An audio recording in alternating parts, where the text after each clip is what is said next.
Okay? You're real slow, but you gotta look at your bobber. Always look at your bobber and your line. That's what's important, okay? Now watch this.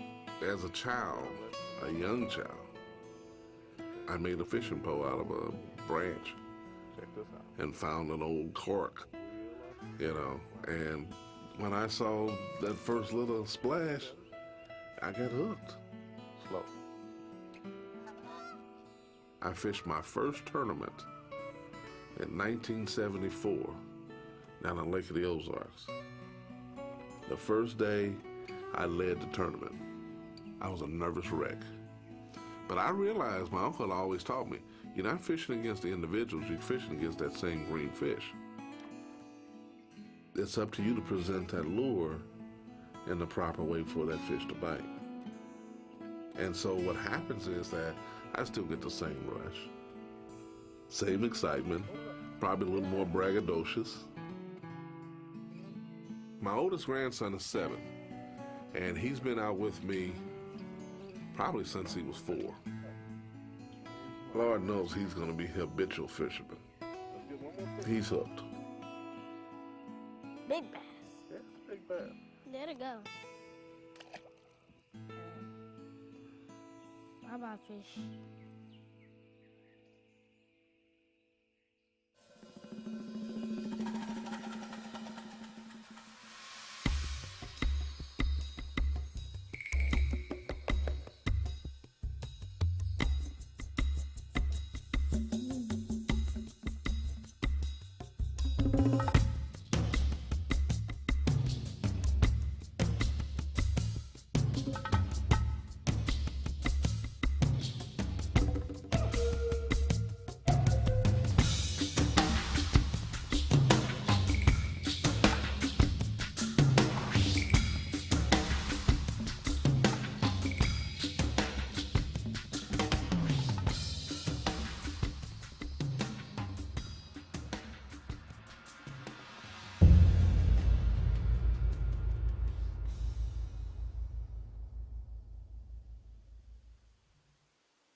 My life has moved in the fly fishing direction because it's a thing of beauty to see and feel.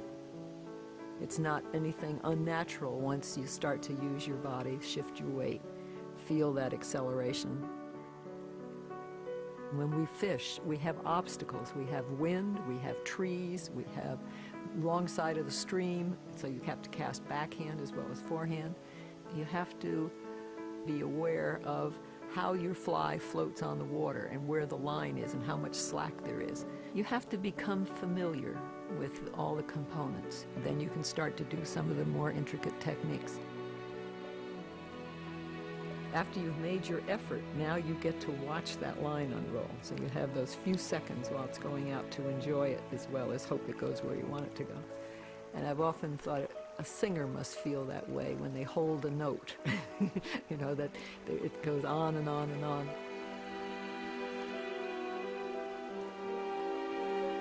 Fishing, it completely captures me. And when you're fishing, you can't think of anything else.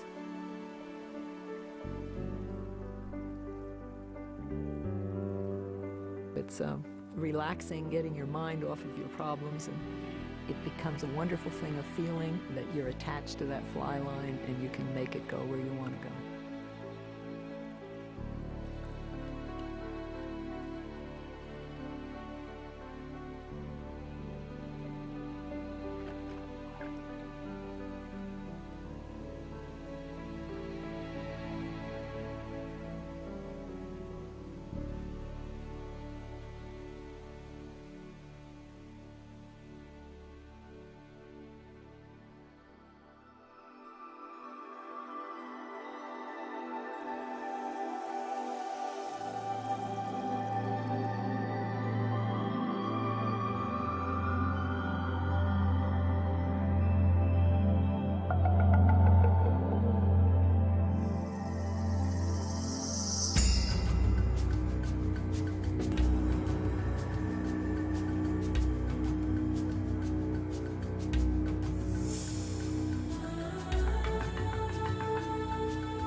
most of the places we fish are very pretty, be it the sea or in the mountains or wherever we are, and fish jumping with those pretty backgrounds is something that stays in your memory for a long time.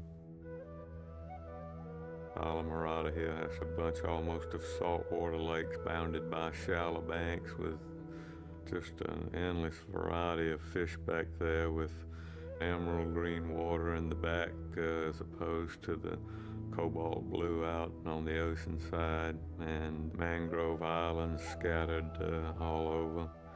Just quite different environments. So it's a beautiful, beautiful place to live.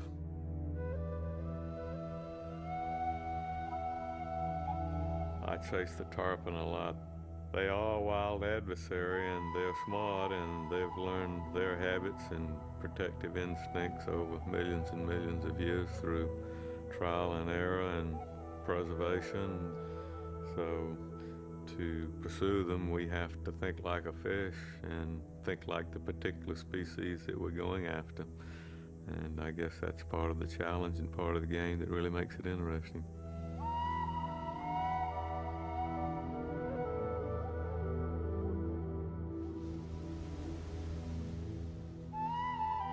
The tarpon is a nocturnal feeder, and he's still feeding at dawn, rolling around and chasing bait, and it's quiet and still and a beautiful place to be when the sun comes up.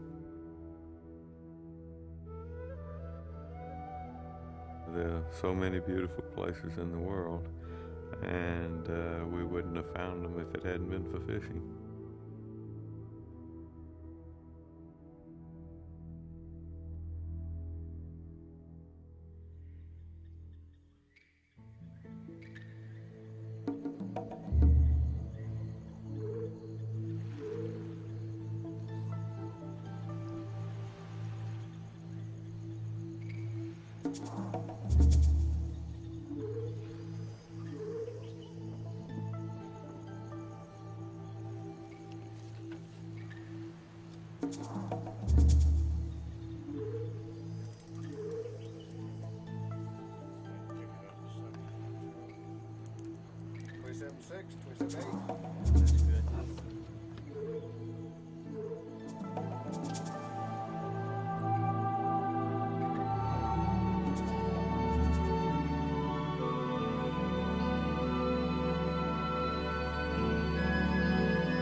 It's a challenge of trying to do something that nobody else in the world has done before.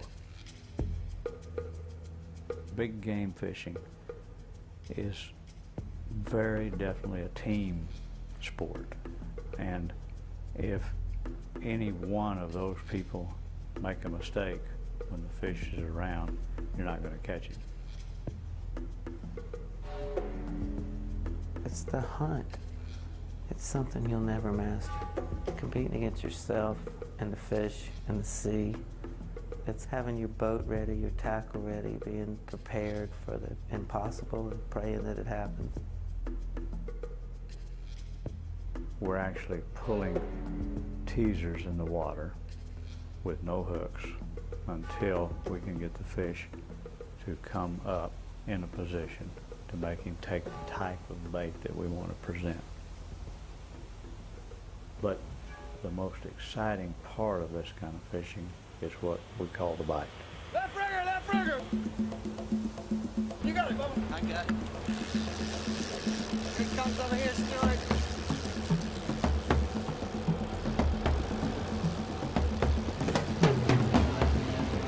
All right, Bubba. Here he comes, right there, Bubba.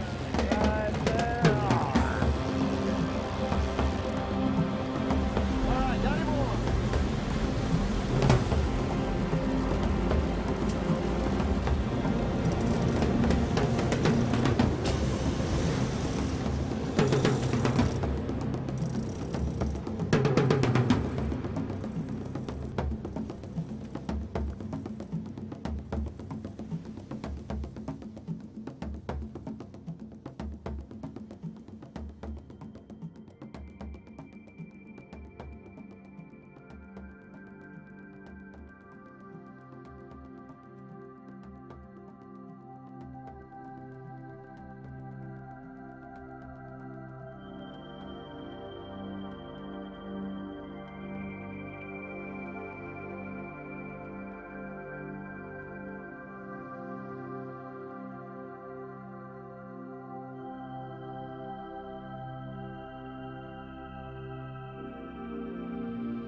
99% of the fish that we catch, billfish now, we tag and release.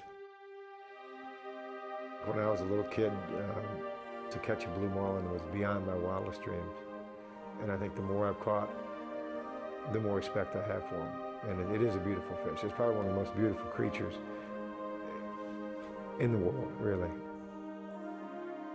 I will never have enough of it in that sense. It will always be magical to me that you can be attached to a wild creature in the great expanse of water that there is, that you can actually become attached to a wild creature, and of course that you can release it. You can enjoy it, see its beauty, understand its energy, its vitality, and still put it back, which is really wonderful. So for a lot of different reasons, I would go fishing, even if the other reasons weren't there, but when you put them all together, it makes a great total experience.